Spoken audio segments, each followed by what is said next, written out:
नमस्कार ओम प्रकाश, आपका स्वागत है। प्रारंभ कर रहे हैं। नमस्कार सर, सभी बंधुओं को नमस्कार। मेरे लिए ये सौभाग्य की बात है क्योंकि ये गीता का कोई प्रवचन नहीं है, ये हमारी और आपकी चर्चा है। और चर्चा में जितना आप शायद लाभान्वित हो, उससे ज़्यादा मैं खुद लाभान्वित होऊंगा। और इसी भाव से हम लोग आज इसको बात को शुरू करते हैं, चूँकि हमारे पास समय बहुत है। लगभग 1 वर्ष का समय है जिसमें हर रविवार को सवेरे हम लोग मिलेंगे, तो हमारे पास हर चीज़ को हम लोग काफ़ी विस्तार से बात करेंगे। आज पहला दिन है, तो मुझे लगता है कि आज हमको गीता की जो भूमिका है, गीता का जो महत्व है और गीता को हम अपने जीवन में अपनाने के लिए प्रारंभिक रूप से क्या क्या करना शुरू करें, उन चीज़ों के ऊपर बात करेंगे। तो सबसे पहले बात तो हम ये करें कि गीता क्यों। देखिए, हम जब जीवन में रहते हैं तो ऐसे प्रश्न आते हैं जो हमारे कर्तव्य में और धर्म के बीच में कहीं कहीं विरोधाभास पैदा हो जाता है और हम ये तय नहीं कर पाते हैं कि हम क्या करें। ऐसे समय पे अगर हम केवल भावनाओं में बह जाएं तो संसार नहीं चल सकता। ना तो पूरा संसार युद्ध से चल सकता है और ना पूरा संसार अहिंसा से चल सकता है। ना पूरा संसार केवल प्रेम से चल सकता है और ना केवल क्रोध से चल सकता है। हमें हर चीज़ का समय के अनुसार उपयोग होता है, हर चीज़ का। तो जीवन के जो एक गहन प्रश्न हैं, उनका उत्तर केवल उत्तर नहीं देती है गीता, उसके मूल तक जाती है और मूल में जाके उस कारण का विवेचन करती है और फिर उत्तर आपको स्वयं खोजना पड़ता है। सो गीता की विशेषता यह है कि कोई ऐसा सिद्धांत नहीं है जो गीता ने कह दिया और आपके ऊपर थोप दिया कि आपको मानना ही है। गीता तो आपको बेसिक फंडामेंटल्स क्लियर करती है, आपके मन के, मस्तिष्क के, प्रकृति के, पुरुष के, और उसके बाद आप स्वतंत्र होते हैं अपना निर्णय लेने के लिए। गीता की जो पृष्ठभूमि है वो अर्जुन युद्ध क्षेत्र में खड़े हैं, सामने कौरवों की सेना है, एक तरफ पांडवों की सेना है। वैसे तो अर्जुन पूरी जिंदगी, पूरे जीवन एक महान योद्धा था और लगातार युद्ध करता रहा था। उसे क्या परेशानी होना चाहिए थी युद्ध करने में, लेकिन अगर उसका रथ अपने परिजनों के सामने खड़ा ना होता, अगर लड़ने वाले उसके मामा, चाचा, भाई, ताऊ ना होते, तो कभी उसके मन में प्रश्न ही नहीं उठता। प्रश्न उठने का कारण ही ये है कि एक तरफ तो समाज कहता है कि तुम क्षत्रिय हो तो तुम युद्ध करो, सामने जो भी हो वो दुश्मन है उसको मारो, उसके ऊपर विजय प्राप्त करो। और दूसरी ओर कर्तव्य कहता है कि सामने मेरे चाचा हैं तो मैं इनको प्रणाम करूं, इनकी सेवा शुश्रूषा करूं, परिवार के लोग हैं तो इनका पालन पोषण करूं। तो एक तरफ ये कहते हैं, दूसरी तरफ कहते हैं आप क्षत्रिय हो तो युद्ध करो। तो ये द्वंद्व पैदा हो गया। अब इस द्वंद्व में अगर कृष्ण की बात तो बहुत मानते थे अर्जुन, अगर कृष्ण उनको डांट के कहते कि नहीं मैं कुछ नहीं जानता, तुझे तो केवल युद्ध करना पड़ेगा, तो भी शायद अर्जुन युद्ध करने के लिए तैयार हो जाता। लेकिन तब इन सारे प्रश्नों के उत्तर नहीं मिल पाते और इस तरह की बात कि जो मैं कह रहा हूं वो तुम करो, ये कोई दार्शनिक व्यक्ति नहीं कहेगा, कोई दार्शनिक ग्रंथ नहीं कहेगा, कोई धर्म नहीं कहेगा। ये कौन कहेगा? ये राजनेता कहेंगे, राज्य कहेगा, जिसको अपना सत्ता स्थापित करना है। तो सत्ता स्थापित करना है तो वो कहेगा अपनी सेना से कि मुझे कोई मतलब नहीं, ये हमारा दुश्मन देश है, तुम इसके ऊपर युद्ध करना है। आप देखो, पहले पिछले राजाओं के समय में केवल शादी के लिए युद्ध होते थे। राजा ने कहा इस राजकुमारी से शादी करेंगे, तो सेना को आदेश दिया, उस राज्य के ऊपर चढ़ाई कर दी, उसके ऊपर युद्ध करना शुरू कर दिया। तो सेना कभी ये थोड़ी सोचती थी, राजा कहता था नहीं तुमको कुछ सोचना नहीं है, जो मैंने कहा वो करना है। ऐसी ही स्थिति यहां हो सकती थी, लेकिन अगर ऐसी स्थिति होती और एक राज्य की तरह श्री कृष्ण अपना आदेश देते तो फिर गीता नहीं होती। फिर तो एक कमांड होता और उसको सबको पालन करना होता, तो फिर गीता इतना महान ग्रंथ नहीं होता। ऐसे तो फिर बहुत से संप्रदाय हैं जो अपना एक बात कहते हैं और नीचे वालों अपने अनुयायियों से कहते हैं कि तुमको सोचना नहीं है, बुद्धि नहीं लगाना है, तुम्हें तो इस रिचुअल को पालन करना है। सो गीता इसलिए अलग है और पूरे संसार में मान्य है, चाहे वो रिचुअल्स के रूप में वो ईसाई धर्म मानते हो, यहूदी मानते हो, सनातन का कोई हिंदू, सिख, जैन मानते हो, पर गीता को इसलिए मानते हैं क्योंकि गीता इन रिचुअल्स से अलग होके मानव जीवन की जो बेसिक बात है, मूल बात है, उसका एनालिसिस करती है। और जो हमारा मन है, जो हमारे विचार हैं, जो ये प्रकृति है, ये सबके लिए एक है।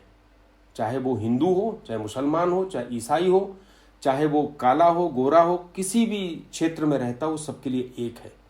इसलिए गीता एक ऐसा ग्रंथ है जो सामान्य धर्म, मजहब, जिसको हम कहते हैं रिलीजन कहते हैं, उससे अलग हटके है। इसलिए ये प्योर आध्यात्म है। अब गीता का ये हमें समझ में आया कि गीता अलग है और जीवन और कर्म के प्रश्नों को अलग अलग करती है, एक मूल में जाके सुलझाती है।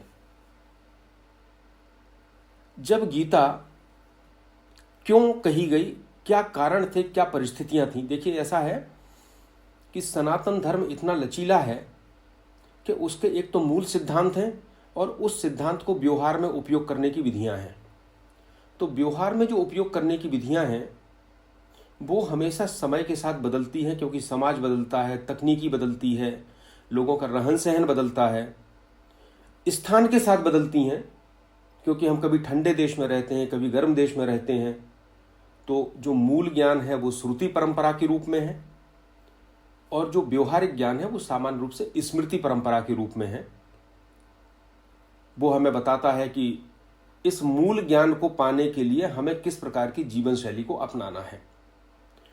दूसरा अंतर यह होता है कि जो ऋषियों के मन में मूल ज्ञान उतरा, आया, उसको हम श्रुति कहते हैं, और जो किसी महापुरुष ने बोला, लिखा, उसको हम स्मृति कहते हैं।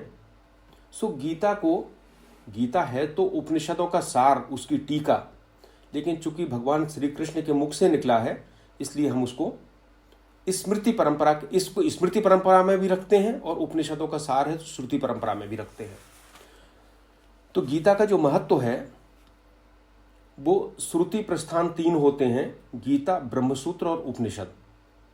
और शंकराचार्य जी ने, आदि शंकराचार्य जी ने यह स्थापित किया कि कोई भी मत तभी सनातन हो सकता है जब वो इन 3 के ऊपर कसौटी पर कस जाए। इसलिए सारे लोगों ने, चाहे रामानुजाचार्य महाराज हों या कोई विशिष्टाद्वैत के हों, द्वैत के हों, स्वयं शंकराचार्य जी ने जो अद्वैत मत का स्थापन किया है, उन्होंने भी इन 3 के ऊपर भाष्य लिखे। और दूसरा होता है स्मृति प्रस्थान होता है, उसमें गीता है, भागवत है, पुराण है, उसमें भी गीता शामिल है। तो गीता इतना महत्वपूर्ण ग्रंथ है कि श्रुति परंपरा में भी शामिल होता है और स्मृति परंपरा में भी शामिल होता है।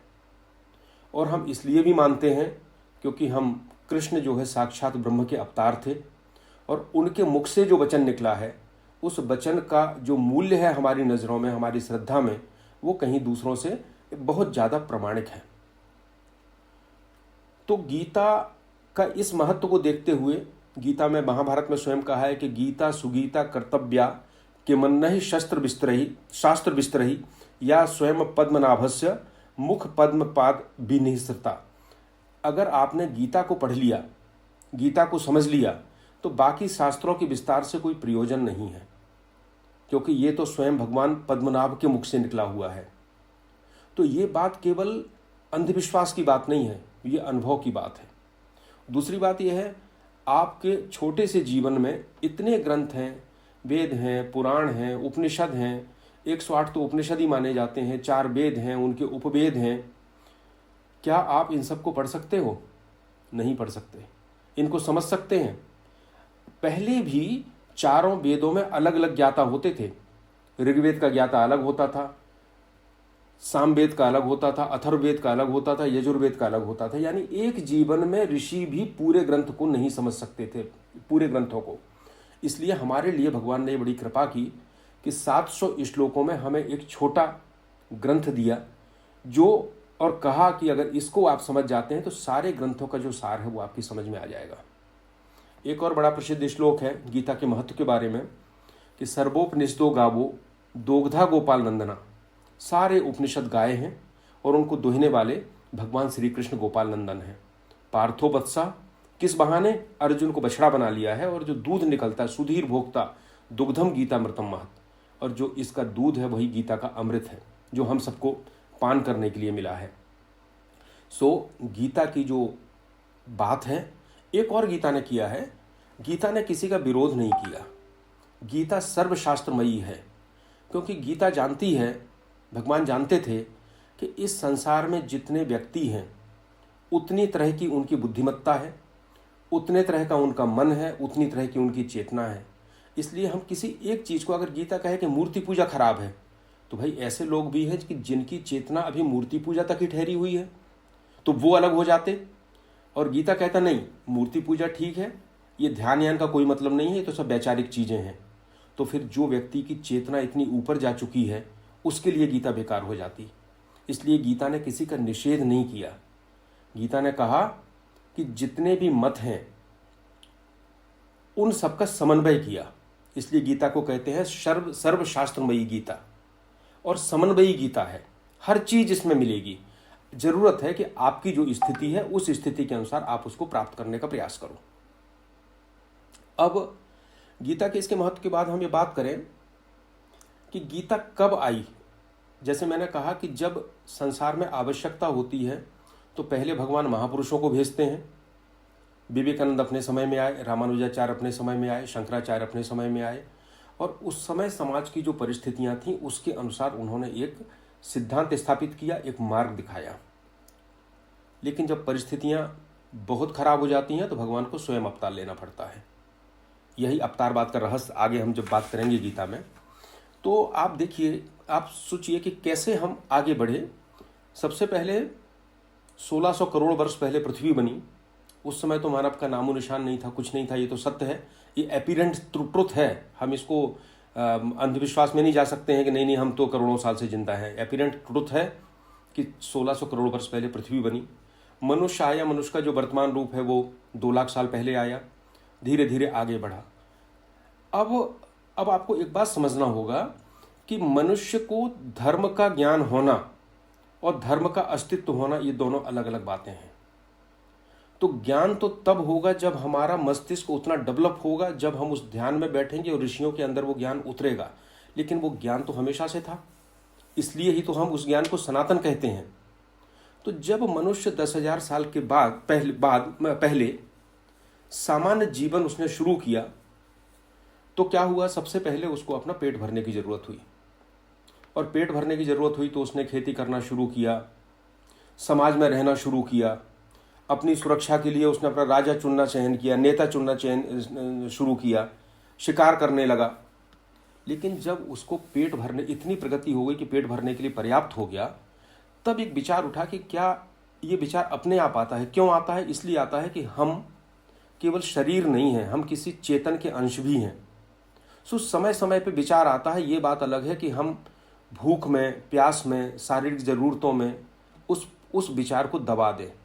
पर किसी का दब सकता है, पर जब लाखों लोग होते हैं तो किसी न किसी के मन में विचार उद्भूत होना शुरू हो जाता है। तो विचार हुआ, पहले छोटा विचार हुआ। छोटा विचार ये हुआ कि उन्होंने देखा कि वर्षा होती है, आग लगती है, वायु चलती है, आंधी आती है। तो उन्होंने इन सब के लिए देवता माने, और देवताओं से जो प्रार्थना शुरू की, वो प्रार्थना केवल धन धान्य देने के लिए, पुत्र देने के लिए, पशु देने के लिए, इस तरह की थी। तो ये पहला चरण शुरू हुआ, जिसमें हमने सारी प्राकृतिक शक्तियों को देवत्व का अधिरोपण किया और उनकी पूजा करना शुरू कर दी।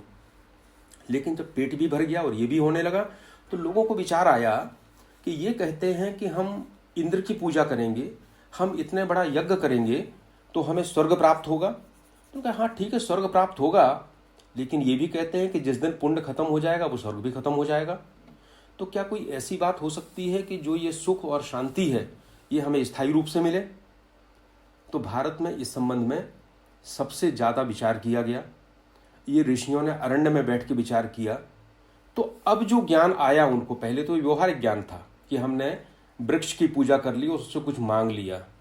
ये ज्ञान कहना चाहिए व्यवहारिक था और हमारी व्यवहारिक ज़रूरतों को पूरा करने के लिए था। लेकिन अंदर जो एक असली रूप है, मन जो है, उसको कैसे समझें कि हम हमेशा सुख शांति में रह सकें, इसकी जब खोज की तो उनको सबसे पहले पता चला कि इस अंदर को चलाने वाला जो है वो मन है, और मन का प्रवाह इतना तेज है कि हम उसको समझते नहीं है, लेकिन 24 घंटे वो कुछ ना कुछ सोचता रहता है, करता रहता है, विचार करता रहता है। और एक और उनको पता चला कि मन अगर इंद्रियों के साथ नहीं है तो हम उस चीज़ को समझ ही नहीं सकते। जब हम सुप्त हो जाते हैं, सो जाते हैं, मन सो जाता है, तो हमें किसी भी चीज़ का भान नहीं रहता। तो हमारे लोगों ने सबसे पहले मन के ऊपर काम करना शुरू किया और ये पाया कि अगर हम मन को जो विचलित होता है, जाता है, इसको हम निरोध कर लें, इसको हम रोक लें, तभी हम मन के पार जा सकते हैं और मन को समझ सकते हैं, क्योंकि मन से मन को नहीं समझा जा सकता, इसको हमें रोकना पड़ेगा। इसलिए चित्तवृत्ति निरोधा, इसको ही हम योग कहते हैं। तो गीता जो है पूरी तरह से आपके मन के ऊपर काम करती है, लेकिन उस मन को निरोध करने के बाद मन से पार जाने की बात भी करती है। अब जैसा मैंने पहले कहा कि गीता सर्वशास्त्रमयी है, सो ये गीता की जो ऊपर की स्थितियां हैं, हमें ये स्थितियां देख के इस भ्रम में नहीं पड़ जाना चाहिए कि ये सब चीज़ें मन का निरोध करना हमारे काम का नहीं है। आप जब गीता शुरू करेंगे तो आपको ये तो बहुत बाद में आएगा, आप तो पहले जिस कर्मयोग की बात करेंगे वो आपकी जो व्यवहारिक जीवन है उसको बदलने का काम करेगा। सो गीता व्यवहारिक जीवन से लेकर परमार्थिक जीवन तक, इहलोक से लेकर परलोक तक जाती है। अब जब ये बात हुई कि लोगों ने आत्मा की खोज करना शुरू की, मन के ऊपर विचार करना शुरू किया, एक वर्ग चल रहा था जो केवल यज्ञ कर रहा था, कर्मकांड कर रहा था और भगवान से अपने सुख सुविधा मांग रहा था। तो जो पहला भाग था उसको हम कहते हैं वेदों में पूर्व मीमांसा। वो कर्मकांड है, वो पूरी प्राप्त वस्तु स्वर्ग मानता है कि हम अच्छे कर्म करें, यज्ञ करें, देवताओं को आहुति दें, पुण्य कमाएं और स्वर्ग में जाके रहें, इससे ज़्यादा आगे नहीं जाता है। वो पूर्व मीमांसा है, वो अपना है, उसके अंदर बहुत गहरी बातें भी हैं। दूसरा जो शुरू हुआ वो वेदों का ज्ञान कांड शुरू हुआ, जिसको हम कहते हैं उत्तर मीमांसा, जिसने ये विचार किया कि हम अगर जीवित हैं तो जब जन्म नहीं हुआ था तो उसके पहले क्या था, और मृत्यु की जो रहस्यमय घटना होती है इसके बाद क्या होता है, हमारा अस्तित्व क्या है, हम क्या हैं, हम कहाँ से आए हैं, कहाँ जाएंगे। अगर स्वर्ग शाश्वत नहीं है, सदैव के लिए नहीं है, तो हम स्वर्ग में क्यों जाएं।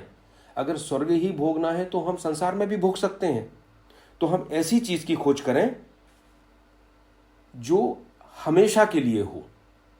इस खोज में, इस पूरे चीज़ों में उन्होंने ये चीज़ देखी कि एक कर्म बड़ा बंधन है, हम जो भी करते हैं वो हमको बंधन बन जाता है, उसका हमें परिणाम मिलता है, अच्छा मिलता है, बुरा मिलता है। तो बात यह आई कि हम इन कर्म बंधनों से मुक्ति कैसे पाएं। सो एक दो विचारधाराएं शुरू हो गई, एक उत्तर मीमांसा की और एक पूर्व मीमांसा की। जब भगवान कृष्ण का जो अवतार हुआ, वैसे गीता अवतार भगवान कृष्ण का द्वापर में हुआ, लेकिन गीता का लेखन जो है वो ऐतिहासिक रूप से आज से लगभग 5,500 वर्ष पहले हुआ। उस समय की परिस्थितियां ये थीं कि यज्ञों का बहुत बोलबाला हो गया था, और यज्ञ कैसे होते थे जिसमें खूब पैसा लगता था, सैकड़ों लोग इकट्ठे होते थे, राजसूय यज्ञ होते थे, अश्वमेध यज्ञ होते थे, वाजस्नेय यज्ञ होते थे। तो सारी जनता उसमें एक मूक दर्शक हुआ करती थी। इतना पैसा नहीं था कि वो यज्ञ कर सकें। और पूर्व मीमांसा ये कहती थी, कर्मकांड ये कहता था कि यज्ञ करोगे तभी आपको स्वर्ग की प्राप्ति होगी, जो आपका लक्ष्य है। आप सोचिए, ऐसे समाज में जिसमें जीवन का सर्वोच्च लक्ष्य कुछ लोगों तक सीमित कर दिया गया हो, जिनके पास पैसा है, जिनके पास संपत्ति है, बल है, धन है, तो बाकी लोगों के ऊपर क्या गुजरेगी। उनके मन में भी बात आती थी कि भाई तुमको स्वर्ग मिल रहा तो मुझे क्यों नहीं मिल सकता। नहीं मिल सकता बोले आपके पास पैसा नहीं है।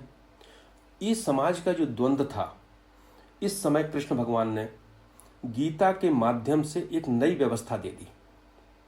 उन्होंने यज्ञ का नया रूप दे दिया।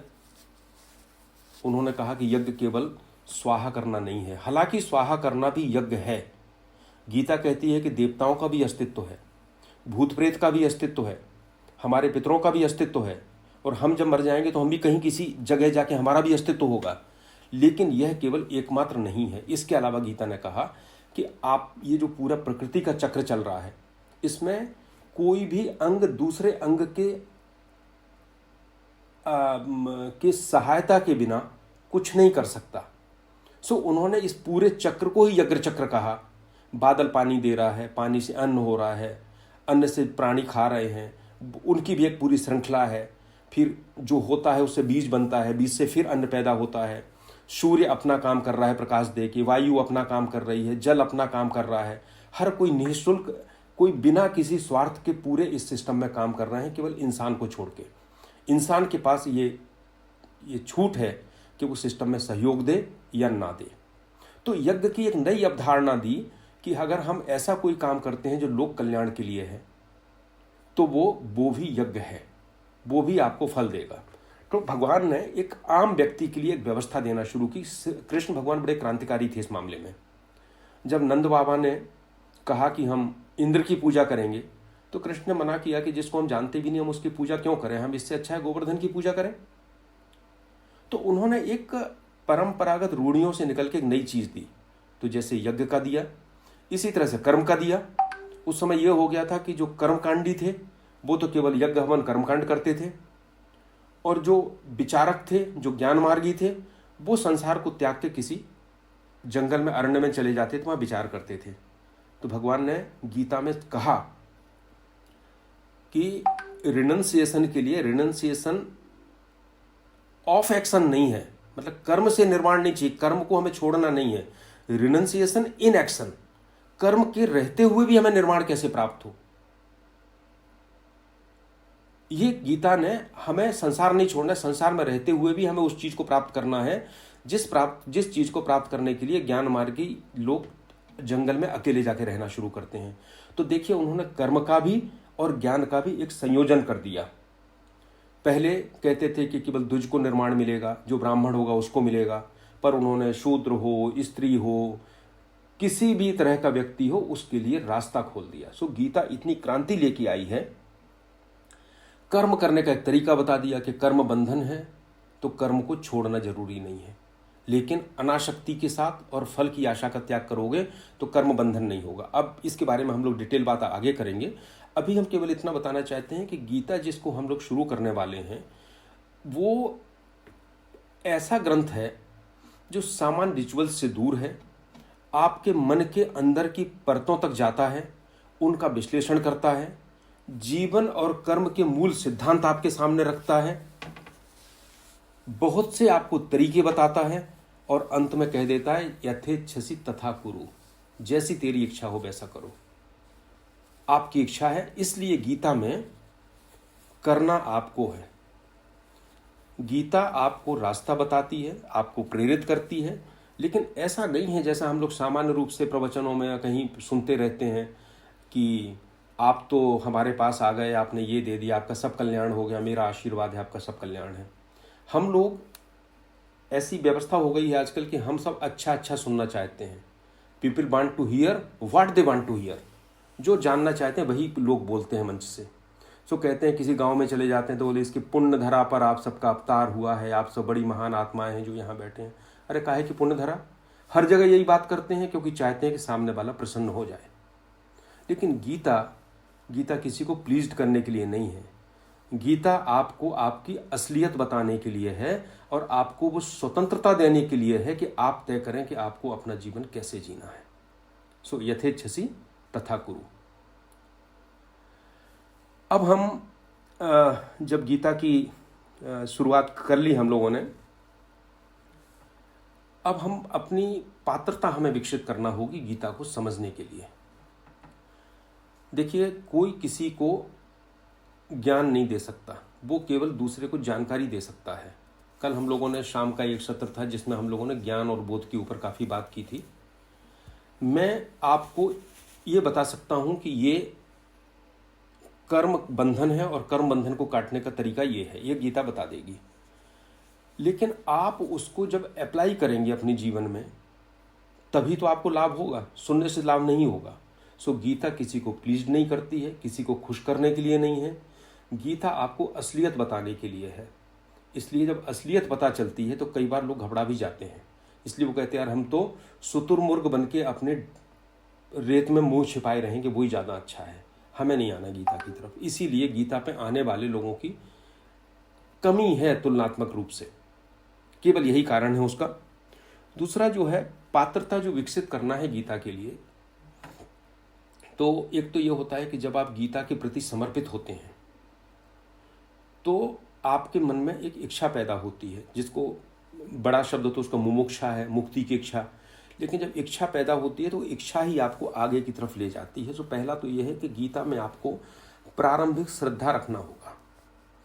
कृष्ण भगवान कहते हैं गीता में कि किसी शंकालु के लिए, छिद्रान्वेषी के लिए गीता नहीं है। लेकिन वहां भगवान क्या कहते हैं? यथेच्छसि तथा कुरु। तो यथेच्छसि तथा कुरु का मतलब ये है कि आप अपना विवेचन करो, जैसा चाहो वैसा करो। लेकिन यहां कहते हैं किसी शंकालु के लिए नहीं है। क्या है इसका अर्थ? इसका अर्थ यह है कि अगर आप पहले चरण से ही शंका करना शुरू कर देंगे, हमने पहला श्लोक पढ़ा धर्म क्षेत्रे कुरुक्षेत्रे, अब आप आगे नहीं बढ़े, आपने कहा बताओ पहले बताओ धर्म क्षेत्र है क्या? हम तो इस पर ही विवाद करेंगे 3 दिन तक, धर्म क्षेत्र क्या है। तो आप अगर इस तरह के हो जाएंगे तो आप अंदर प्रवेश नहीं कर पाएंगे। सो प्रारंभिक श्रद्धा रखिए, मानिए कि भगवान का वचन है, उससे प्रार्थना करें और उसका वाचन करें। सो जब अंदर घुसेंगे तब आपको जो सिद्धांत मिलेंगे उसमें गीता आपको स्वतंत्रता देगी, यथेच्छसि तथा कुरु। तब आपको शंका हो जाए उसको जाने के बाद तो आप बिल्कुल छोड़ दें, क्योंकि आप फिर कुछ कर भी नहीं पाएंगे उसके बाद। लेकिन प्रारंभिक श्रद्धा रखना पड़ेगी, पहला। दूसरा, पात्रता विकसित करें। तो अभी हम जब आगे चलेंगे तो गीता में बहुत से दैवीय गुणों की बात की गई है कि दैवीय गुण क्या होते हैं। दूसरा, गीता में ये बात की गई है कि ज्ञान प्राप्ति के साधन क्या क्या हैं। सो पात्रता विकसित करने का मतलब है इन गुणों का अपने जीवन में लाना। अब मान लीजिए उसमें एक गुण है त्याग। तो अगर आपने ये तय कर लिया कि हमें सारा कुछ अपने पास ही इकट्ठा करके रखना है, मुझे किसी गाय को एक रोटी भी नहीं देना है, किसी भिखारी को एक पैसा भी नहीं देना है, किसी पड़ोसी को कोई मदद भी नहीं करना है, तो आपके अंदर पात्रता विकसित नहीं हो पाएगी। इसके बाद आप गीता पढ़ते भी रहेंगे तो गीता आपके लिए क्या करेगी? गीता तो आपको बता रही है कि पात्रता विकसित करने के लिए आपके इतने चरण हैं, आप इनके आधार पर पात्रता विकसित करें। सो दोनों चीजें, गीता सिद्धांत भी है, गीता साधना भी है और गीता सिद्धि भी है। मैं एक उदाहरण लेता हूं। कल कोई मुझसे पूछ रहा था कि हम अपने मन को कंट्रोल करना चाहते हैं, मन को कंट्रोल नहीं कर पाते, कैसे करें? सो आप ऐसे समझें कि एक व्यक्ति चाहता है, मैं तो प्रशासनिक सेवा में हूं तो वही बात करता हूं, एक व्यक्ति चाहता है कि मैं कलेक्टर बन जाऊं और सारा प्रशासन मेरी बात माने। अब वो अपने घर में विचार करता रहे मैं कलेक्टर हो गया और पड़ोसियों से कहे मैं कलेक्टर हो गया, तो क्या कोई उसकी बात मानेगा? नहीं मानेगा। उसे पहले पढ़ना पड़ेगा, यूपीएससी का एग्जाम देना पड़ेगा, चयन होना पड़ेगा, पदस्थ होना पड़ेगा। जिस दिन पदस्थ हो जाएगा उस दिन उसका पूरा प्रशासन मानेगा, हाँ ये कलेक्टर साहब इनकी बात मैं मानूंगा। तो आप अगर घर बैठे बैठे चाहें कि आप साक्षी भाव भी डेवलप कर लें, आप अपने मन पर नियंत्रण भी कर लें, लेकिन हाँ हम साधना कुछ नहीं करेंगे, ना हम परीक्षा देंगे, ना पढ़ेंगे, हमने तो सोच लिया तो बन जाएंगे, तो क्या आप बन सकते हैं? बड़ा छोटा सा उदाहरण है। इसी तरह से गीता की जो साधना है, सिद्धांत, पहले सिद्धांत समझें, उसको साधना में उतारें, तब हमें सिद्धि मिलना प्रारंभ होती है। और ये सिद्धि भी ऐसा नहीं है कि कोई एक बार में मिलना हो या सबको पूरी मिल जाना हो। भगवान कहते हैं कि मनुष्याणाम सहस्रेषु कश्चिद यतति सिद्धिये, हजारों लोगों में कोई एक तो इसके लिए प्रयास करता है ना। और यत्ताम अपि सिद्धानाम कश्चिन माम वेत्ति तत्वता, उन हजारों में कोई एक होता है जिसको ये तत्व ज्ञान होता है, थोड़ा थोड़ा होना शुरू होता है। तो हम जितना भी गीता की साधना को बढ़ाएंगे उतना हमारी चेतना ऊपर उठती जाएगी। लेकिन जो हम कहते हैं परम सत्य के ज्ञान होने की बात है, परम शांति की बात है, हो सकता है वो हमें हजारों जन्मों के बाद आए। लेकिन इसकी एक विशेषता और गीता में बताई है कि आप अर्जुन ने प्रश्न किया था कि भगवान ऐसा तो नहीं होगा कि आपके कहने से हम साधना करें, इस मार्ग पे चलें, लेकिन हमारी मृत्यु हो जाए तो जो हमारा प्रयास था सारा का सारा फिर शून्य हो जाए? तो भगवान ने उसमें कहा है कि नहीं, स्वल्पम अपस्य धर्मस्य त्रायते महितो भयात्। अगर छोटा सा भी हम करते हैं, इसका उपयोग करते हैं, तो हमारे महान भय को दूर करने वाला है। दूसरा, मैं यूपीएससी की परीक्षा में बैठा और मैंने इस साल तैयारी की और मैं सिलेक्ट नहीं हो पाया, तो दूसरी बार जब मैं पुनः बैठूंगा तो पुरानी जो मेरी तैयारी है वो मेरे काम में आएगी। सो आप ये मत सोचिए गीता पढ़ते समय कि मुझे स्थित प्रज्ञ होना है, मुझे ब्राह्मी स्थिति में पहुंचना है। बिल्कुल नहीं, पहुंचना संभव ही नहीं है। हो सकता है कोई एक आध ऐसा हो जिसने पुराने जन्मों की साधना हो और इस साल पहुंच जाए। हमें तो थोड़ा सा भी ऊपर उठते हैं तो हमारा जो अगला जन्म होगा वो इस स्टेज के बाहर का होगा, यानी हमारी उतनी यात्रा और कम हो जाएगी। सो गीता साधना है, सिद्धांत है, सिद्धि है। और बड़ी महत्वपूर्ण बात है, जब गीता हम समाप्त करते हैं, जब हम किसी अध्याय को पूर्ण करते हैं तो हम कहते हैं कि उपनिषत्सु ब्रह्म विद्यायाम योग शास्त्रे, गीता के लिए कहते हैं इति गीतासु उपनिषत्सु ब्रह्म विद्यायाम योग शास्त्रे। सो गीता उपनिषद भी है, ब्रह्म विद्या है, और योग शास्त्र का मतलब होता है उस ब्रह्म विद्या को व्यवहारिक रूप से उपयोग करना। तो गीता को केवल हम इतना ना समझें जैसा आजकल गलत तरह से समझते हैं कि गीता कोई मैनेजमेंट की पुस्तक है। गीता इससे बहुत दूर की बात है। आपको सफलता भी दिलाती है ज़िंदगी में, लेकिन ज़िंदगी में सफलता नहीं मिलती है तो आपकी बुद्धि की समता लाती है ताकि आपकी सुख शांति नष्ट ना हो। और अंतिम बात यह है कि गीता में हमें हर श्लोक को, जब हम श्रद्धा करते हैं तो हर श्लोक को आप देवता मानिए, और जब आप वाचन करते हैं तो शुद्ध संस्कृत में पढ़िए। आपको समझ में नहीं आता है तो बिना मतलब का पढ़िए, लेकिन उसके सस्वर वाचन करना प्रयास करें और उसके प्रति श्रद्धा रखें और उस श्लोक से प्रार्थना करें कि वो आपको अपना अर्थ दे। तो आप अपने साधना से जो पात्रता विकसित करेंगे और गीता की श्लोक से जो प्रार्थना करेंगे उसका अर्थ आपको अपने अंदर प्रकट होना शुरू हो जाएगा। और आज पहला दिन है तो मैं आपसे कहूँगा कि जो अगर आप 2 अध्याय के 40 श्लोक, 12वां अध्याय और 15वां अध्याय, 12वां भक्ति योग है, 15वां पुरुषोत्तम योग है, और दोनों की विशेषता यह है कि इसमें सभी तरह के जो श्लोक हैं उनके प्रकार आ जाते हैं, दोनों तरह के श्लोक आ जाते हैं। और अगर आप इन 40 श्लोकों को एक बार कंठस्थ कर लेते हैं तो गीता के किसी अध्याय में आपको किसी भी प्रकार की परेशानी नहीं आती है। आपको समझ में आ जाता है कि इसको वाचन करने का तरीका क्या है इसका। तो मैं समझता हूँ आज हमारा समय पूरा हो रहा है। आज हमारी प्रारंभिक भूमिका थी गीता की। आप लोग अगले बार से हम लोग बैठेंगे तो गीता का एक जो छोटा गुटका होता है, आप लोगों ने देखा होगा, तो गीता प्रेस गोरखपुर से निकलता है।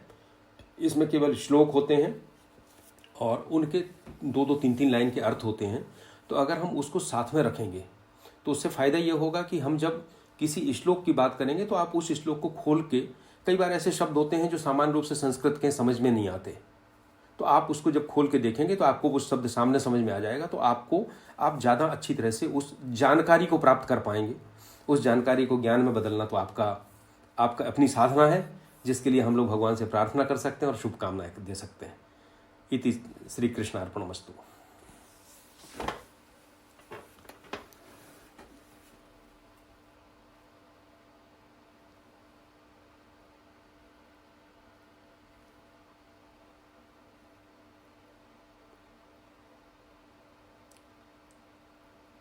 सर मैं समझता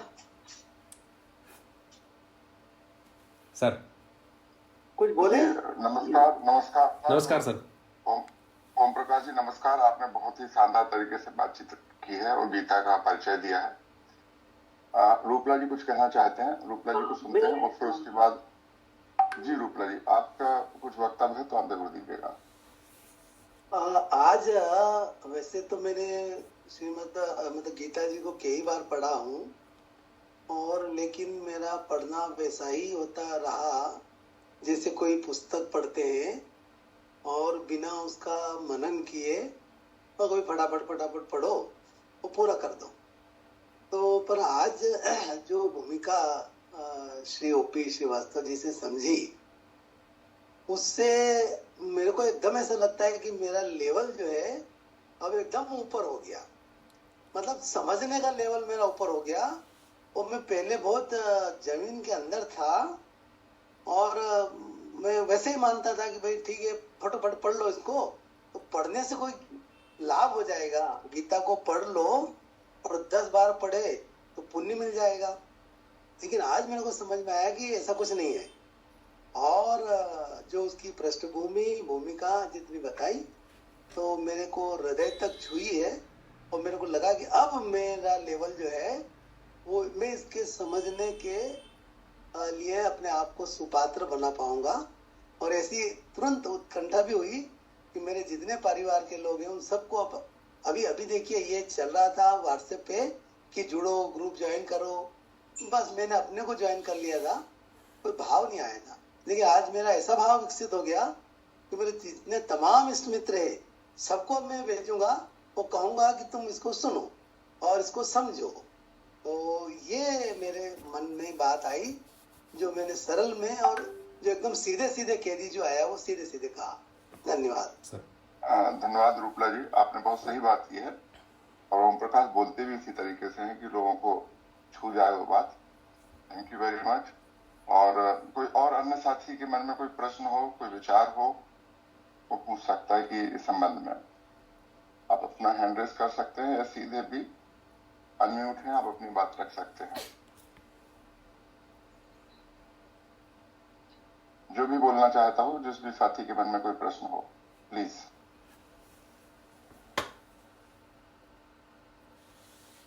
एनीवन, एनी क्वेश्चन?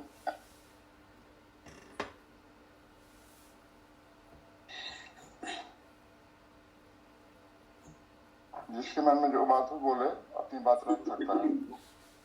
मनोहर जी, मैं कुछ कहना चाहती हूँ, लेकिन शायद मैं ठीक से उसको ऑन नहीं कर पा रही हूँ अपने मैसेज को। आपको मेरी आवाज आ रही है? जी जी, आपकी आवाज आ रही है। सबसे पहले तो मैं आपको भी धन्यवाद दूंगी कि आपने मुझे इस ग्रुप में ऐड किया, और दूसरा मैं श्रीवास्तव साहब को तो अब धन्यवाद भी देती हूँ और नमन भी करती हूँ, इसलिए कि इन्होंने इतने सरल, स्पष्ट और संक्षिप्त तरीके से गीता क्या है, गीता का महत्व क्या है, गीता का उद्देश्य क्या है, गीता को पढ़ना, जानना और समझना क्यों आवश्यक है और कैसे करना है, इसकी इतने सुंदर तरीके से व्याख्या की है कि मेरे पास शब्द नहीं है उचित कि जिस प्रकार से इन्होंने शब्दों का उपयोग किया है और भाषा का उपयोग किया है और अपनी भावनाएं व्यक्त की हैं, शायद मैं नहीं कर पा रही।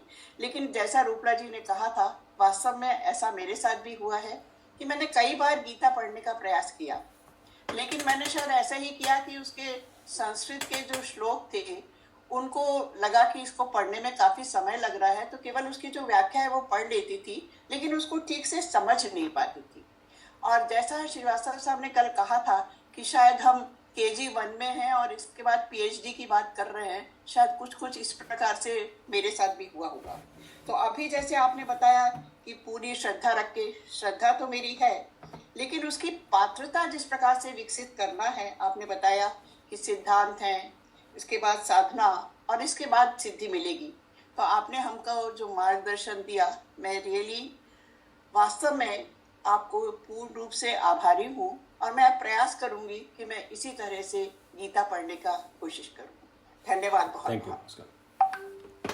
प्रमिला जी, आपको धन्यवाद। एक जरूर रिक्वेस्ट है हमारा कि यदि आप इस कार्यक्रम में लगातार जुड़ी रहेंगी तो बहुत आपको लाभ मिलेगा, क्योंकि ओम प्रकाश बहुत ही सरल शब्दों में आगे जो मंत्र हैं उनके न केवल शब्दार्थ बल्कि उनका एक तात्पर्य अर्थ, लाक्षणिक अर्थ, इंडिकेटिव मीनिंग भी पर चर्चा करेंगे, जो बहुत महत्वपूर्ण है।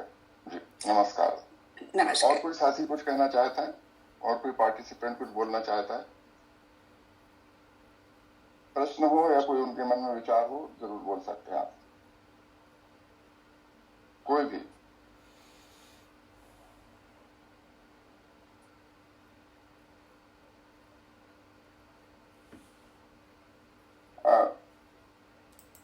ओम प्रकाश जी, आपने वो गुटका दिखाया था, क्योंकि गीता के बहुत सारे प्रकाशन है, सॉरी गीता प्रेस के बहुत सारे प्रकाशन है गीता के संदर्भ में जी, कम से कम 5 एडिशन है, तो वो जो है उसका क्या नंबर क्या है उस पुस्तक का? सर इसमें क्या होता है, जैसे वैसे तो ये 1566 है जो मैं सामने लिए हूँ, पर होता है सर जो जिल्द वाला कर देते हैं तो उसका नंबर बदल जाता है, और जो बिना जिल्द का होता है उसका नंबर बदल जाता है। पर अंदर की बात यह है कि केवल श्लोक है और श्लोक के साथ इसका अर्थ है, और एक और आता है जिसमें अन्वय भी होता है, श्लोक के शब्दों का अन्वय भी है, मतलब श्लोक के शब्दों को तोड़ के उसके हिंदी अर्थ हैं, तो वो भी गीता प्रेस से है। अन्वय वाला जो अन्वय वाली जरूर बताइएगा, क्योंकि बहुत से लोगों को लाभ करेगी, उसको मंत्र को पढ़ने में सहूलियत हो जाती है। गीता विद अन्वय, उसके नंबर वगैरह दे देंगे तो लोग ऑनलाइन खरीद पाएंगे उसको।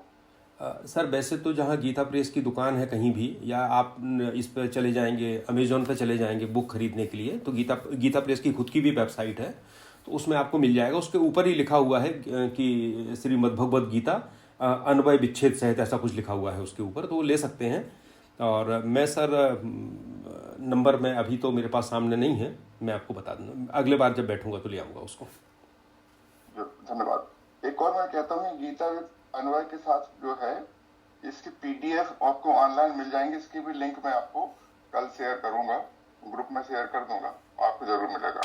अच्छा, इसमें सर एक और है, मैं आपको सबको बताना चाहता हूँ, गीता में जब हम विच्छेद करते हैं शब्दों का, तो आवश्यक नहीं है कि हम जैसा विच्छेद करते हैं वैसे ही बोलते हैं। बोलने में संयुक्ताक्षर बोलना का प्रयास करते हैं और विच्छेद में अलग अलग शब्द हो जाते हैं। तो हाउ टू प्रोनाउंस, कैसे हम उसका प्रोनाउंस करें, इसकी एक बहुत अच्छी पुस्तक है जो कलकत्ता से निकली थी 1982 में, और अब तो अप्राप्त है, वो द्वारा नहीं निकली है उसके बाद से। उसकी एक प्रति मेरे पास है और मैंने उसकी बहुत फोटोकॉपी करके लोगों को बांटी हैं। तो अगर जो मेरे से खुद संपर्क में है, मैं ग्वालियर में हूँ, भोपाल में हूँ, तो मेरे से वो पुस्तक की कॉपी ले सकते हैं, क्योंकि उसमें वैसी पुस्तक अभी है नहीं। गीता प्रेस ने भी जो निकाला है वो अन्वय तो निकाला है, विच्छेद तो निकाला है, पर प्रोनाउंस कैसे करें वो नहीं है, उसमें प्रोनाउंसिएशन है। जैसे हम पहला शब्द है धर्म क्षेत्रे कुरुक्षेत्रे, तो धर्म में धर्म क्षेत्रे कुरुक्षेत्रे, तो थोड़ा उस पर एक अर्धाक्षर पुनः भी आ जाता है ना, किम अकुर्बत संजय, तो कुर्बत कोई शब्द नहीं होता, तो बाद में किम आपका छोटा सा उच्चारण होता है, अकुर्बत शब्द है संस्कृत में, तो बड़ा अच्छा है, वो मैं दे सकता हूँ। मैंने प्रयास ये किया था कि उसके जो बोलने वाला है उसका एक टेक्स्ट किसी से टाइप कर लूँ और आप लोगों को सबको दे दूँ, पर अभी हो नहीं पाया। अगर वो होगा तो वो भी दूंगा मैं, क्योंकि उस पुस्तक की विशेषता एक और है कि जो लेखक हैं उन्होंने उस पर लिखा है कि इसमें मेरा कोई कॉपीराइट नहीं है, इसकी कोई भी कॉपी करके किसी को भी दे सकता है। तो मतलब बड़े भक्ति भाव से, श्रद्धा से उन्होंने उसको लिखा है। कलकत्ता के कोई बड़े विद्वान हैं, संत थे, उन्होंने उसको किया है। तो वो जो भी भोपाल में हो वो मुझसे ले सकते हैं, ग्वालियर में हो ले सकते हैं, और अगर मैं उसको टाइप करवा लेता हूँ तो फिर मैं पीडीएफ आप सबको शेयर कर दूंगा। किसी से उसकी पीडीएफ बनवा के भी आप शेयर करा सकते हैं, सिंपल स्कैन करा कर, आजकल बहुत अच्छे से हो जाती है। तो किसी अच्छे बाहर वाले दुकान से या समझदार व्यक्ति को देंगे तो वो कर देगा। ठीक है सर, ठीक है सर, मैं करूँगा करूँगा। जी, नितिन जी कुछ कहना चाहते हैं। नितिन जी ने हाथ उठाया हुआ है। नितिन जी, आप अपना माइक अनम्यूट करें, बोलें। नितिन हरिप्रकाश खरे।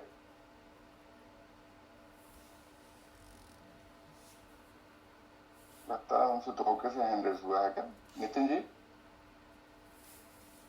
कोई सर मुझसे पता पूछ रहे हैं तो मैं अपना मोबाइल नंबर बता देता हूँ, आप मुझे व्हाट्सएप करके अपना एड्रेस भेज दीजिए, तो मैं अच्छा काम है, मैं उसकी कॉपी करके आपको भेज दूंगा। मेरा मोबाइल नंबर है 9425042643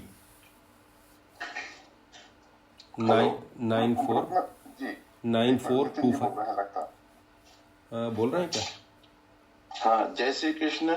आज आपने इतना अच्छा गीता का ज्ञान हम लोगों को दिया, और ये जो प्रभात है, सुप्रभात हो गई हम लोगों के लिए। धन्यवाद। साथ ही एक प्रश्न है कि गीता ही एक ऐसा ग्रंथ है जिसकी जयंती मनाई जाती है, तो आप बता सकते हैं ऐसा क्यों? देखो, ऐसा हम वैसे तो इसका कारण ये हो सकता है कि हम हमेशा अवतार की जयंती मनाते हैं। हम श्री राम की रामनवमी मनाते हैं, कृष्ण जन्माष्टमी मनाते हैं, क्योंकि ये भगवान के अवतार हैं। और ईश्वर जो है वो, जब आप अंदर जाएंगे वेद में और उपनिषद में तो आपको पता चलेगा, ईश्वर ज्ञान स्वरूप ही है, ज्ञान का पुंज ही ईश्वर है। और गीता जो है वो भी एक ज्ञान का, ईश्वर का अवतार ही है, जो एक ग्रंथ के रूप में हुआ है। वो ज्ञान अवतार है पूरी तरह से। इसलिए शायद हम जिस तरह अवतारों की मनाते हैं उतनी ही श्रद्धा हम गीता को देते हैं, इसलिए इसकी भी जयंती मनाते हैं। जी, थैंक यू। आपके पास कोई जानकारी हो तो आप भी दे सकते हैं कि क्यों मनाई जाती है, आपको कहीं नहीं, भाई साहब के इस प्रश्न से, वो उत्तर से मैं बहुत ही संतुष्ट हूँ, और आगे अगर कुछ और विवेचना होगी तो जरूर शेयर करूंगा। जी, और कोई कुछ कहना चाहता? 5 मिनट बचे हुए, हम लोग 7:30 बजे समाप्त करेंगे। किसी के मन में कोई प्रश्न है? जी, कौन बोल रहे हैं? नाम लेके बोले। मैं अमित बोल रहा था। नमस्कार सर। नमस्कार। जी अमित जी। सर एक जो अभी सर कह रहे थे वो किताब अगर आप कहें तो मैं उसको वीडियो पे बता सकता हूँ, जो अन्वय सहित वाली किताब थी सर। इसका नंबर बता दें। 17। हाँ अमित बोले। जी सर। सर ये एक 17 नंबर का है भगवत गीता जो है सर, जो अभी अन्वय सहित वाला सर जिसका जिक्र करता है। हाँ बिल्कुल ठीक है, बिल्कुल ठीक है। बहुत बढ़िया Amit, thank you very much.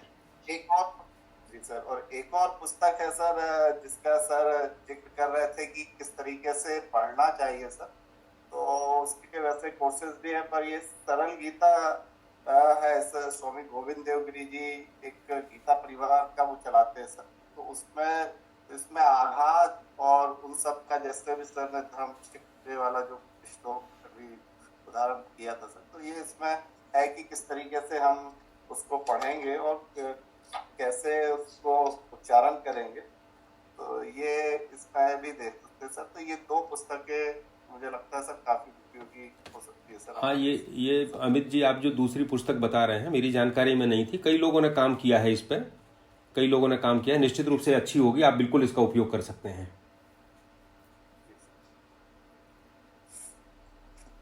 कोई अभी मैसेज दे के मेरा नंबर मांग रहे हैं सर, तो 9425042643।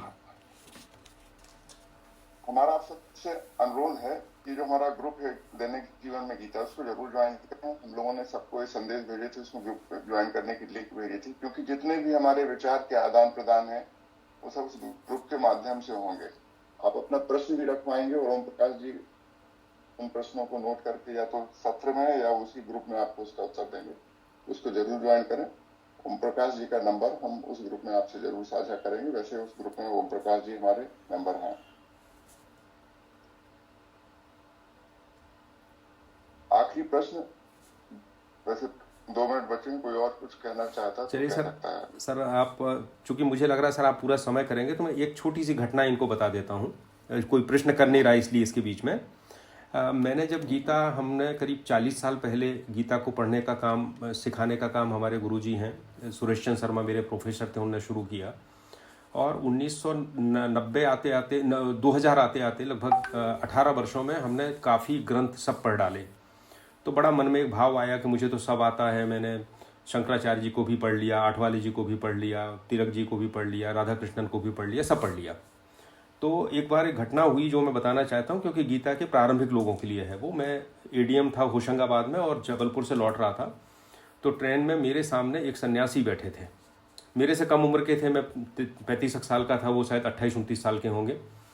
तो उनने हमसे पूछा कि आप क्या पढ़ रहे हो? मैंने कहा मैं गीता पढ़ रहा हूँ। तो बात हुई। अब मेरे मन में तो ये भाव था कि गीता तो मैंने बहुत 18 साल हो गए पढ़ते पढ़ते, तो मुझे बहुत आती है।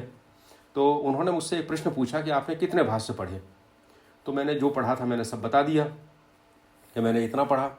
तो उन्होंने एक चीज़ कही मुझसे कि ये बताओ, जब गीता एक है तो गीता के इतने सारे अलग अलग तरह के भाष्य क्यों हैं?